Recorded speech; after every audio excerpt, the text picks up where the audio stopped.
Breaking news आ रही है भारत और अमेरिका के बीच हो रही ट्रेड डील पर। न्यूज 18 से एक्सक्लूसिव बातचीत में अमेरिकी राष्ट्रपति डोनाल्ड ट्रंप ने भारत के प्रधानमंत्री नरेंद्र मोदी की तारीफ की। उन्होंने यह भी कहा कि जल्द ही भारत और अमेरिका के बीच बहुत अच्छी ट्रेड डील होगी। तो जो ट्रंप जो है उसने बेसिकली एक दुनिया ऐसी क्रिएट की है, या वो एक ऐसी दुनिया चाहते हैं जहां पे you find there is an anarchy. आपको अनार्की नजर आती है, to be honest, and you have no choice, you have no choice. लेकिन जो ब्रिक्स है वो एक डिफरेंट तरीका है। ब्रिक्स खुद डी डॉलराइजेशन का काम कर रहा है। ब्रिक्स ने बोल दिया हम लोकल करेंसी में काम करेंगे, हमें ना डॉलर देना है ना लेना है। अगर हम तेल बाई कर रहे हैं रशिया से तो हम रुपये में कर रहे हैं। अगर आपको करना है आप भी हमारे से खरीद लीजिए, आप यूरो में काम कर लीजिए, कोई दिक्कत नहीं है। आपको डॉलर देने की जरूरत नहीं है। ट्रंप को ऐसा लगता है कि अगर ट्रंप कोई भी चीज करेगा उसका कोई पुशबैक नहीं है, उसके कोई रिपरकशंस नहीं है। लोग हल्ला करेंगे, रैलियां होंगी, लेकिन एंड में होगा कुछ नहीं, होगा वही जो ट्रंप चाहता है। ऐसा ट्रंप का मानना है दोस्तों। देयर इज ए chaos हम देखते हैं, और जो एब्सेंस ऑफ अथॉरिटी है इंटरनेशनल सिस्टम के अंदर, आप देखते हैं फॉर एग्जांपल दुनिया में कहा जाता है there is a principle of self help, ठीक है ना जी। इंटरनेशनल रिलेशंस में वो कहते हैं ना सेल्फ हेल्प, ये दुनिया अब सेल्फ हेल्प की बात कर रही है। एक डोर है जो डोनाल्ड ट्रंप ने ऑलरेडी खोल के रखा है, दूसरा है यूरोप के पास रास्ता, वो है ब्रिक्स का। Brazil, Russia, Bharat, China, south Africa, ये वो पावर प्लेयर्स हैं जहां पर अब दुनिया की जो ट्रेड है उसको हम कंट्रोल करते हैं। यूएई, ईरान उसके अंदर ऑलरेडी एंटर कर किया। दोस्तों, इंटरनेशनल पॉलिटिक्स से एक बहुत बड़ी खबर निकल कर आ रही है। डोनाल्ड ट्रंप ने एक बार फिर से कुछ ऐसा कहा है जिसने पूरे वर्ल्ड मीडिया का ध्यान इंडिया की तरफ खींच लिया है। डावोस में इंडियन मीडिया से बात करते वक्त ट्रंप ने इंडिया और अमेरिका के बीच होने वाली एक मेगा ट्रेड डील के बारे में बड़ा इशारा किया है। उन्होंने साफ कहा कि इंडिया के साथ एक बहुत अच्छी डील होने वाली है, लेकिन ये डील क्या होगी और इसका इंडिया पर क्या असर पड़ेगा, आज के वीडियो में हम इस पर बात करेंगे। ट्रंप का ये स्टेटमेंट सिर्फ ट्रेड तक सीमित नहीं था, उन्होंने प्राइम मिनिस्टर नरेंद्र मोदी की भी जमकर तारीफ की। ट्रंप ने कहा कि पीएम मोदी उनके एक बहुत अच्छे दोस्त है और वो उनका दिल से सम्मान करते हैं। उनके वर्ड्स थे, Modi is a wonderful man.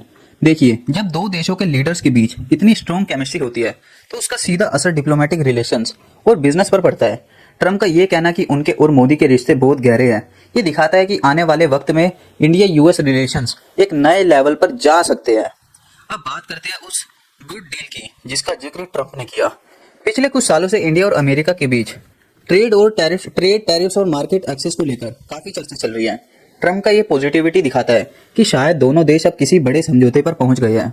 अगर ये डील फाइनलाइज होती है तो इसका मतलब है इंडियन एक्सपोर्ट्स के लिए अमेरिकन मार्केट्स के दरवाजे और ज्यादा खुल जाएंगे।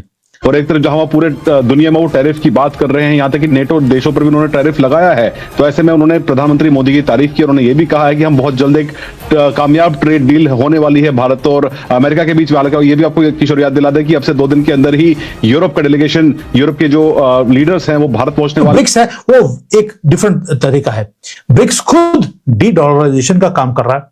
ब्रिक्स ने बोल दिया हम लोकल करेंसी में काम करेंगे, हमें ना डॉलर देना है ना लेना है। अगर हम तेल बाई कर रहे हैं रशिया से तो हम रुपये में कर रहे हैं। अगर आपको करना है आप भी हमारे से खरीद लीजिए, आप यूरो में काम कर लीजिए, कोई दिक्कत नहीं है। आपको डॉलर देने की जरूरत नहीं है। हम बिल्कुल ही डॉलर को बाईपास करने वाले हैं। 45% अगर वर्ल्ड की पॉपुलेशन है तो 30% की जीडीपी हमारे पास है। ये अल्टीमेट नाइटमेयर है वॉशिंगटन के लिए, और यूरोप को ये बड़ा ही ल्यूक्रेटिव लगता है कि अगर डोनाल्ड ट्रंप मेरा नाक रगड़वाने की कोशिश कर रहा है, क्यों ना हम डोनाल्ड ट्रंप का ये काम कर दें। इसलिए यूरोप ने क्या कर दिया, यूरोप बोल रहा है यार ब्रिक्स में मैं ज्वाइन कर लूं तो मुझे डॉलर ना लेना है ना देना है, तो मैं अमेरिकन पावर को मैं कोलैप्स कर सकता हूं। ये $8 ट्रिलियन की मार्केट है जो यूरोप अब ब्रिक्स के साथ करने की कोशिश कर रहा है। ये जो 19 साल के बाद आपके साथ जो एग्रीमेंट कर रहे हैं एफटीए का, ये अपने, मैं वर्ड यूज कर रहा था, इनकी फटी पड़ी है तभी कर रहे हैं, वरना उनको आपसे को प्यार नहीं हो गया या मोदी जी से प्यार हो गया हो मेलोनी का, जिसके कारण ये एफटी साइन हो रहा है। नॉट एट ऑल, इनकी मजबूरी है। डोनाल्ड ट्रंप ने इनके नाक में दम किया हुआ है। नाउ व्हाट इज हैपनिंग, ये तो हो गया कि क्या हो रहा है। नाउ अब क्या हो रहा है और क्या होगा, थोड़े से सिग्नल्स की तरफ देखिए आप।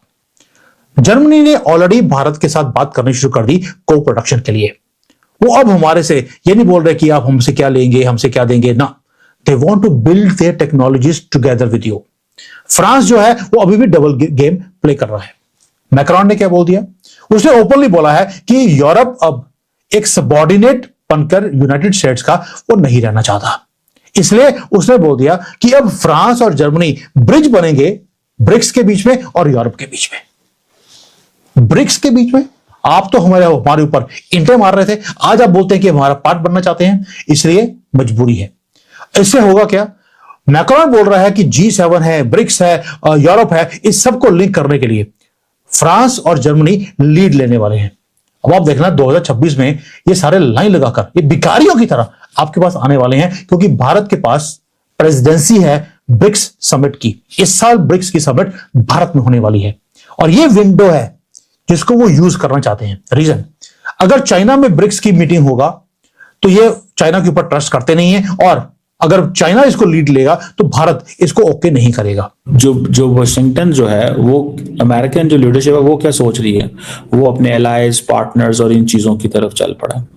ट्रंप ये समझता है कि नहीं, अब मौका आ गया जंग का, विद इन एंड आउटसाइड। अब सवाल ये है कि ये काम जो है ये अमेरिकन कब तक करेंगे? क्या ये ट्रंप के बाद खत्म हो जाएगा या चलता रहेगा? ये एक इंपॉर्टेंट चीज है, क्योंकि ट्रंप तो जंगें बंद कराना चाहता है। ट्रंप के एलाइज मौजूद हैं, उसके पास एक कॉम्पिटेंट और डिप्लोमेटिक अपरेटस मौजूद है, और उसने अमेरिका की जो जिसे कहते हैं ना वो जो ग्रेट पावर का जो कंपटीशन है, ठीक है, उसके अंदर भी बहुत कुछ उसने वो किया है। सो बहरहाल